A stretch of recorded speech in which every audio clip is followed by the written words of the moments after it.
Welcome, sir. Would you like a room for the night?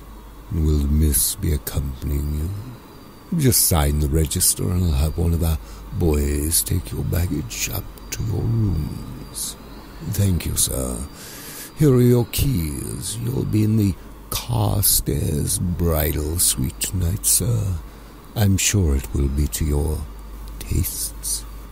Many a famous thespian has trod the boards to that room, sir, all with a mistress to carouse with. Oh, you're already married. Well, that should not prevent you performing tonight, sir. I think it will be certainly an encore share.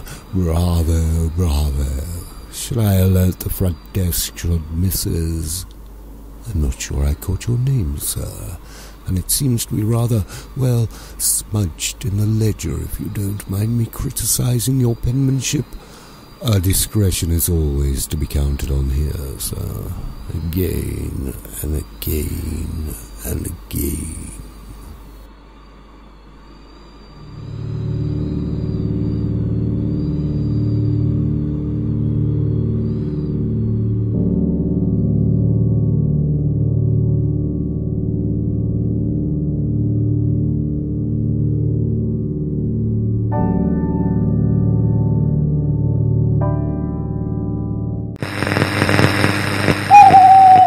The doors of the Cock Inn public house are closed, and the long shadows of the window frames under the streetlights form a cage on the dishevelled carpet in the darkness within. A sign on the door says Cribbage Committee Outing, open tomorrow as usual. A minibus is driving through the night towards the outskirts of Gallatry.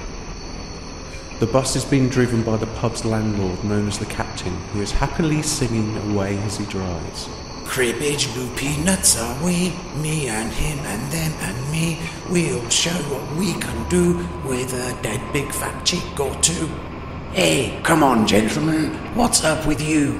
The Captain turns and looks back in the minibus. About 10 of the committee regulars are sitting uneasily in the back, looking decidedly sheepish and nervous, like troops in a landing craft approaching a Normandy beach. The Captain pulls over into a quiet lay-by, puts the bus into neutral, applies the handbrake, and turns round to his passengers. Don't be getting cold feet now, gentlemen. This is what you voted for, remember? This is what you paid for, and now it's time again for our payoff. We act as legion or not at all. You know the deal here. It has all been arranged, and we will not let my plans be for naught. Now sing, you dogs. The minibus snakes across a farm track. Its lights pick out a solitary darkened saloon car in the field ahead, with woodland stretching away behind. The car flashes once and the minibus approaches slowly. The Captain parks up and gets out, leaving the door open and the engine chugging, just covering the sound of the pounding hearts of the scruffy men inside as they pass around a hip flask. The Captain walks over to the car. The electric window comes down. Your delivery is ready, as we agreed, Captain. Thank you, brother. Here's the recompense. It's all there. No problems with the delivery, I take it? No problem at all. Easier than the last test drive. I left her in the old toilet block up there. A bit more privacy for your, outing. You best hurry up while she's still warm. The Captain looks out into the darkness and shines his torch across the uneven grass. It tracks along to a sunken bunker-looking building and picks up the sprayed words on the wall. Free hugs. You really are a wag, Justin. The window goes up and the car drives off into the night. The Captain walks back over to the minibus and peers inside and says, Right, committee members, shall we begin? I see you found your courage again, you happy campers. Chuckled the Captain as he led the dishevelled ragtag troop across the field to the bunker. Thank you, Eustace! Welcome back, dearest listeners from both near and far. You keep coming back to my door, sitting on the mat, looking at me with those doleful eyes like a cute, scruffy stray cat that you are. You look very pleased with yourself as you trot by, knowing that you will get another treat as I always let you in. Of course, I do know that you've visited every other door for treats along this virtual street of cat flaps, but I simply haven't the heart to have you rounded up and put down yet. And now let's go over to our community slot and see who's been sent marking the not very cogent opinion wall with Gallatry wee wisdom. Here's a big thank you from Tam the Tramp, who says, I want to thank the kind-hearted soul who left a bin bag of clothes in the dumpster on King Street. When I went through the assorted large pants and checked shirts, I found 100 quid in one of the pockets. Not only have I spent an enjoyable couple of days getting drunk on cider in the all-day karaoke bar, I've also managed to maintain my Tramp Street credibility in spite of such wealth, by wearing the heavily soiled pants on my head while singing the Copacabana and flailing my arms around. Thank you. You must miss them. Or this from an anonymous listener. Road 66, if you really want to get your kicks, as in kicking a baboon, then try the West Midlands Safari Park on the A456 between Kidderminster and Bewdley. High five! Boredom rise! Let's go over to the building site and hear of an update of civic progress from the powers that be, our mighty three. I wonder who we'll get today.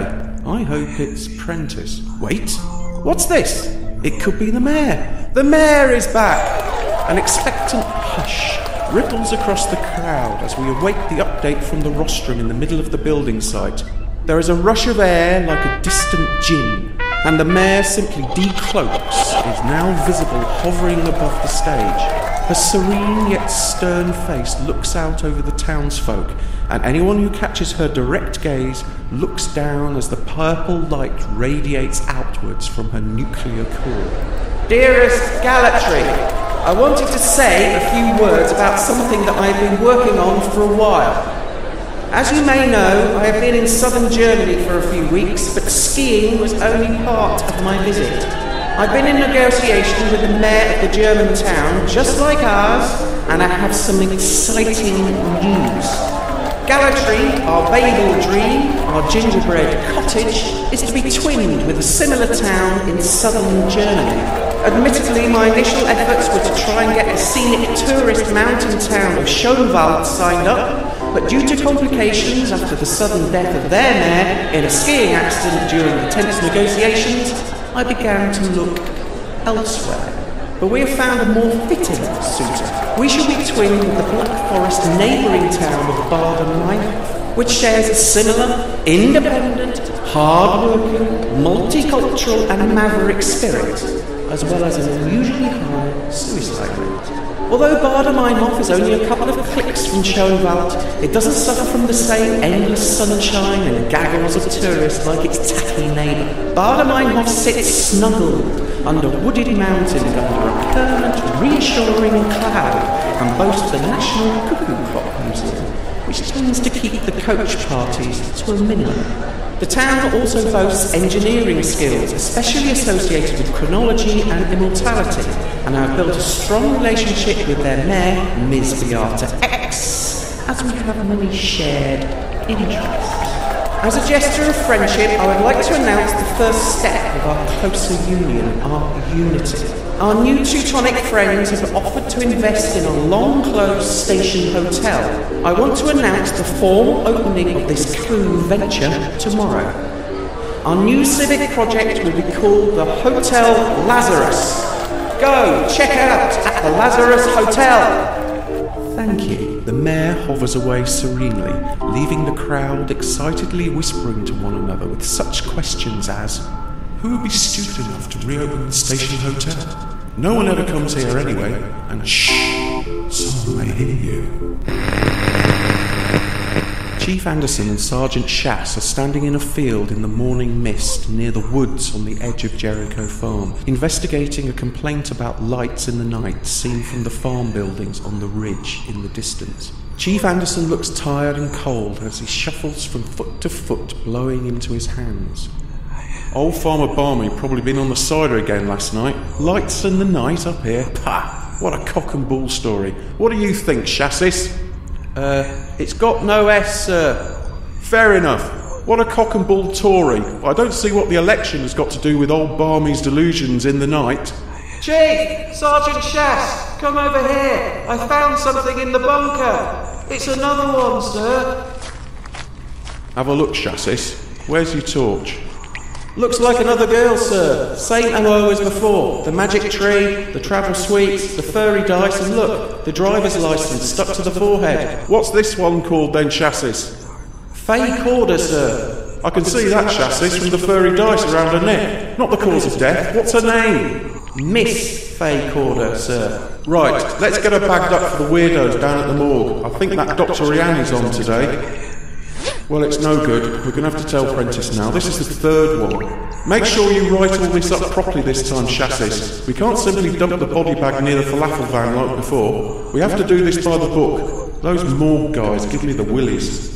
Sergeant Shass begins taking photographs and making notes as the chief walks back outside. The chief picks up a lemon sherbet from the floor and casually starts chewing on it and says to no one in particular, "There's a pattern here, if only I could put my finger on it. What drives someone to do this, I wonder? I like lemon sherbets." Welcome back, dearest listeners. Go check it out at the Lazarus Hotel. Well, we've been asked by curious listeners to find out a little more about our new twin town and the new hotel to boot. So we've been on the case and we found out some interesting facts considering our other German guest, the lovely, healing, magical U-boat. Did you know that Bader Meinhof's main industry is cuckoo clocks, engineering and S&M equipment? The hotel chain Lazarus was founded in the mid-70s by resident and former drummer from the Scorpions, Harry Gross Hausberg, who left the band in 1967 to pursue his other interests, cloning and paranormal devices, after having creative differences with the other band members over the future of progressive rock. He wanted to take the band down the route of cloning and paranormal devices, whereas the other members still maintained that the band would someday top the charts with something else. The disgruntled Gross Hausberg suggested that they would have as much chance of having a chart topper without his ideas as the fall of communism in Europe. The winds of change ultimately proved him wrong. However, he was not wrong about the hotel business. From his touring days, Gross Hausberg was critical of non-drummer-friendly hotels, not unlike Keith Moon. But this drummer set out to build a hotel that was the epitome of German cuckoo clock work efficiency. He realised that getting staff to consistently deliver his brand of hospitality was the issue, and dispensed with them altogether. He subsequently cloned himself, and now all the hotel staff are effectively him. All the same large build, poodle-esque, blonde 70s rock mullet and deep voice, and each named by himself personally. He also included other quirky twists, whereby each hotel had strange room names, such as the Richard Wagner Suite or the David Carradine Executive Lounge. He became a recluse, spending more time working in his laboratory on his devices than the day-to-day running of hotels. However, left to the many, themselves, the hotel group is now a big success with many properties all over Europe. In fact, many other hotel chains have been trying to emulate his success and create corporate clones within their businesses, as you may have noticed if you've stayed in one recently. And now we have the first Lazarus in this country.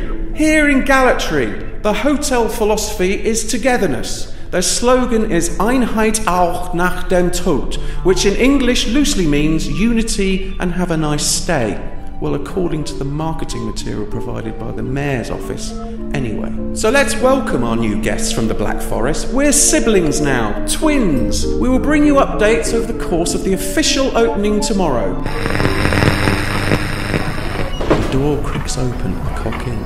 The regulars are sitting in their usual places dotted around the shabby pub. A large stranger walks in, tall, with a long blonde mullet hair and a leather jacket with the Hotel Lazarus logo on the back. The large stranger's form is shadowed in the doorway as he strides up to the bar. The landlord, the captain, looks up and goes over to the man. "Evening, sir. Rock night is off." "Oh, I see. Welcome to the Cock Inn, or should I say, willkommen. What can I get you, mister?" Herr Extensions. "I beg your pardon?" My name is Herr Extensions. I'll be taking a beer, please. Of course. Have you tried the Black Galleon? This will put hairs on your chest, young man. Spicier than a Coville divorcee, and twice as ugly. Too right. Well, that certainly hit the spot. So you work at the new hotel, the Hair Extensions. How's it going on up there? No problemo. One of the Cock Inn regulars sidles over to the large German at the bar. German, eh? My granddad was a war hero, you know. No, not this again. Sit down, Glover. Leave him alone. Right, I won't tell it then, stuff you. Go on then. My granddad was into war, you know. He was one of the first on Sword Beach on D-Day. When the landing craft door opened and he was running up the beach, he got hit through the mouth. He got his tongue shot off. This is terrible. What happened? Dunno. He doesn't like to talk about it. I am having a question. What is this plonking? The captain smiles to himself and carries on cleaning glasses with a dishcloth. The smile falls from his face as he sees Benedict coming out of the gents and approaching the bar.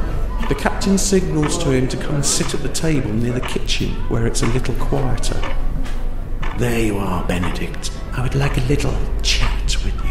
When we were finishing off at the outing the other night, and we were getting back to the minibus, you went back for something. We don't want any loose ends here, you know, Benedict. Benedict looks down at his hands. He holds them together. You can almost feel them wanting to shake, and that would never do. Not at the captain's table. He looks down and shakes his head. May I remind you, Benedict, of the solemn oath that we all took as the cribbage committee members. Remember? You wouldn't want to be the weak link in the cribbage chain of silence. Dishonour us. You know that we will act if need be. You know what will happen if you break our silence. Benedict looked up and nodded. Good. Just as long as we are clear, croaked the captain through his teeth. The captain watched Benedict walk out of the door. It's late now, and the captain suddenly notices a large, middle-aged, freckly woman at the bar. He thinks, a lot of strangers in here today. The We Fear Change sign must have fallen down again. Good evening. What can I get for you, Miss... Dr. Rianne. I'll have a Lambrusco, please, Captain. There you are, Doctor. I'm not sure I've seen you here before. How do you know my name? Well, I've made it my business to know who you are, to seek you out. I have a proposition for you. I work at the morgue. I was wondering how much this is worth to you. Dr. Rianne places her hand flat on the bar between them. Give me a good price for this and I can make it disappear from my report, and Faye Corder can disappear from here. Forever, so to speak. Dr. Rianne lifted her palm up from the bar to reveal a dog-eared, soggy black beer mat that read Black Galleon. She lifts her eyebrows and says, Well, that perked you up, hasn't it now, Mr. Captain? Be warned, I'm armed with a speculum and I know how to use it, so to speak. Yes, Doctor. Shall we discuss this out the back? I'm sure we can come to an arrangement. As he picks up the remainder of the bottle of Lambrusco and a weighty biscuit tin, and then shepherds the doctor into the back room. Nefarious Hotel Updates. Go check out at the Lazarus Hotel. What an exciting day! Everyone is going German crazy round here, I can tell you. The hotel staff are already mingling around the town and fitting in everywhere. Clones are just great, aren't they? Let's go over to Jenny Jennings, who is getting some gallantry feedback from the shoppers around the U-boat on the pedestrian precinct. Guten Tag, Jenny. Is alles gut or Hotel Schlechter down there? Guten Tag. Let's check out on what gallantry thinks to the new hotel, the Lazarus and its staff. Hello, sir. Have you met any of our German guests? Hair dye is confusing. Is he really blonde, and what's a hotel? I do like prog rock though. I'm confused. And you, madam? Hairpiece scares me and my husband's masculinity. I'm also scared of German sausage. I don't know what's worst. Excuse me, have you met any of the Germans? Oh, yes. Hair Straighteners is very knowledgeable on rare mountain flowers and their retail price. These are a few of my favourite things. Hasta la vista. And you, my track-suited fellow? Herr Nitz is the zombie brother I never had. Look, he gave me this Rush album, Permanent Waves. And you, Mr. Civil Servant, your greyness. Yes, Haircut is a very accomplished paper shuffler. These guys could show us a thing or two about local government. I've already filled in a memo on efficiency upstairs. Well, to the memo clearance department anyway. It's a start. Stick around. So you can see, it's a big fat yar from down here. We're all twins now. Thank you, Jenny. Now let's go over to the steps of the Hotel Lazarus and hear the opening ceremony firsthand. The mayor should be just arriving to make her address. This is more exciting than we buried that king last month. The mayor is hovering outside the hotel with a large blonde German clone at her side, with all the trappings of an ex-krautrock drummer, except he's wearing a tie and a name badge with his Hotel Lazarus branded leather jacket. On the loop of his stone-washed jeans lies a fob of keys, the keys of authority, the keys of destiny, of a hotel manager in Galatry. Again. The mayor places her hand on the shoulder of the man and begins to address the crowd. Dear Galatry citizenry, we are well met today as we welcome new friends from our twin town. No, our brother in the Black Forest.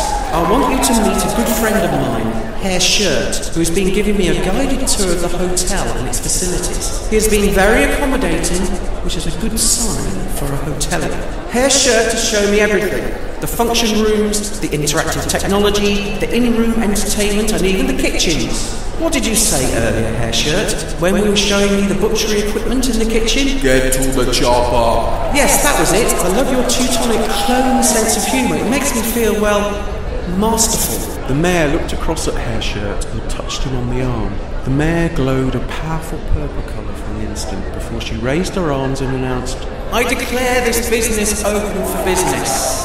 Go check out at the Lazarus Hotel. The mayor then turned and hovered into the hotel behind Herr Shirt. A crow from high above noticed her goosing the German as he stepped through the door. The crow is on duty. The crow is on a mission. This crow is our press corps.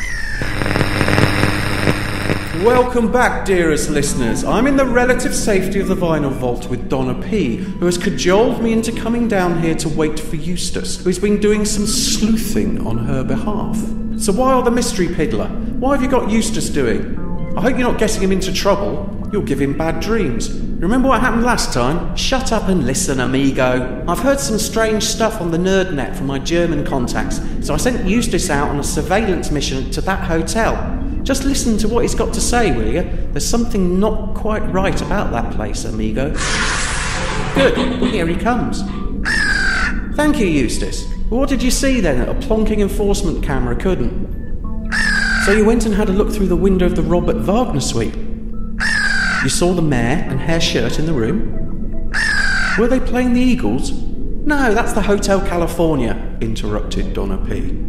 All right, grumpy face. So, the mayor was wearing a suit of armour with a winged helmet, and Herr Shirt was in leather shorts on all fours on the floor, with a dog collar on, and the mayor was yanking at his lead. And then the mayor said, I am the greatest German composer. You will submit yourself to my Valkyrie brilliance, you dog. I'll be Wagner. And then Herr Shirt looks up and says, I'll be back. Hang on, I think I've got it. The hotel motto, Einheit auch nach dem Tod, means unity, even after death. The Wagner Suite, the David Carradine Executive Lounge, the Michael Hutchins Fruit Buffet. It's all making sense. The Hotel Meister, what's his name? Gross Hausberg. He's been a recluse for all these years, since he left the Scorpions, right? Building his paranormal devices. Well, don't you see? He's been harnessing all those great people who've died in hotel rooms over the years. The devices allow them to live again. The guests get to be possessed for a night, then check out, collect their loyalty points, and leave the spirits in the room where they belong. You're right, Piddler. Only an idiot would use a minibar in a hotel room. No, I mean the spirits are trapped in the Hotel Lazarus. They can only be reborn by paying guests, and like the Hotel California, they cannot leave. What a lovely place. Hang on, where's that brochure? Let's have a look again. See? Whitney Houston, Anna Nicole Smith, Nancy Spungen, John Candy, John Belushi, Jimi Hendrix. Wow, I can see why the Hotel Lazarus is so popular now. Who wouldn't want to be Jimi Hendrix for a night, amigo? Piddler, have you seen what's on the back of this? Oscar Wilde, Divine and Aleister Crowley? That can't be good. What?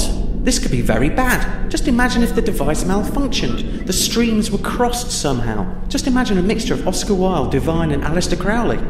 Sounds like Robert Smith with cloven hooves and a handbag. I don't want him in my bathroom again. What are we going to do, Piddler? Well, if Oscar Wilde's got a paranormal problem, who's he going to call? They both looked at each other and whispered the words in unison. Stretch and Munching. And a sage plan was formed. Benedict drives slowly up towards the lone tree near Jericho Farm. The headlights pick out the gnarled sentinel and Benedict stops the car. Old Farmer Barmy looks at the lights out of his bedroom window and this time shuts the curtains. Bloody doggers, he says under his breath, and sips his whiskey as he covers his ears for another night. Benedict gets out the car, walks to the boot and pulls out a rope. He then lashes it around the tree's mighty trunk in the yellowish light from the headlamps. He walks back to the car, opens the window and sits in the passenger seat with the other end of the rope noosed around his neck. Benedict sits with his hands on the steering wheel. He sees the magic tree dangling from the rear view mirror. He sees the furry dice and the tin of travel sweets on the dash. His hands are sweating now. He looks at himself in the mirror and the captain's words echo in his head. You know what will happen if you break our silence. Benedict puts the car into gear and accelerates hard. The car lurches forward down the hill and the rope snakes along behind until it pulls taut, then black, and then bleak. Benedict has played his last game of cribbage. There is a red bobble hat in that gallow tree, hanging from a branch. It has a name tag in it, and the name reads Sir O'Connor. Under the centenary bridge, the voices rise in unison, louder and louder. Check in, check out the Lazarus Hotel. Dark descent into hell. Again and again and again.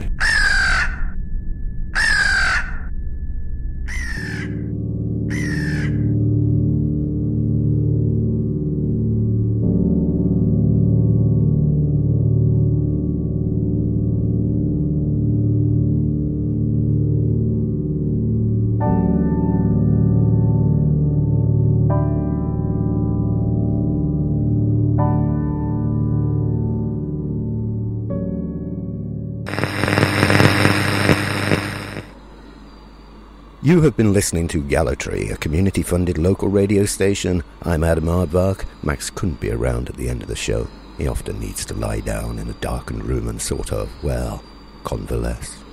If you enjoyed today's show and want to know more or simply express a simple and not very cogent opinion, then email us at welcometogallatry@gmail.com. You can tell us what you think, although we might already know what you think. Or failing that, if you genuinely have no idea, we can helpfully provide some new ideas that you can call your very own. Ideas that you can share with your friends and family and become a much more interesting and likeable person, if only to yourself.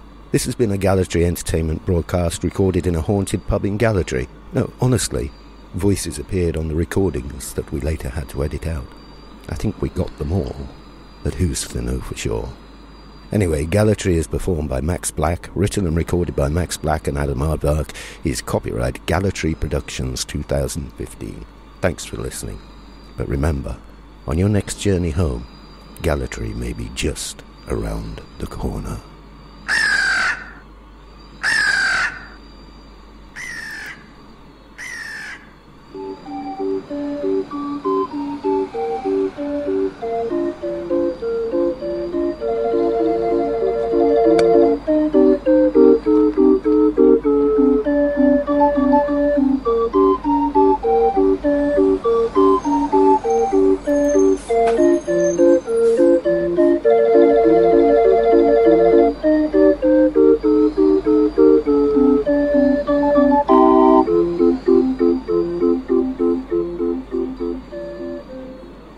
I'll be back.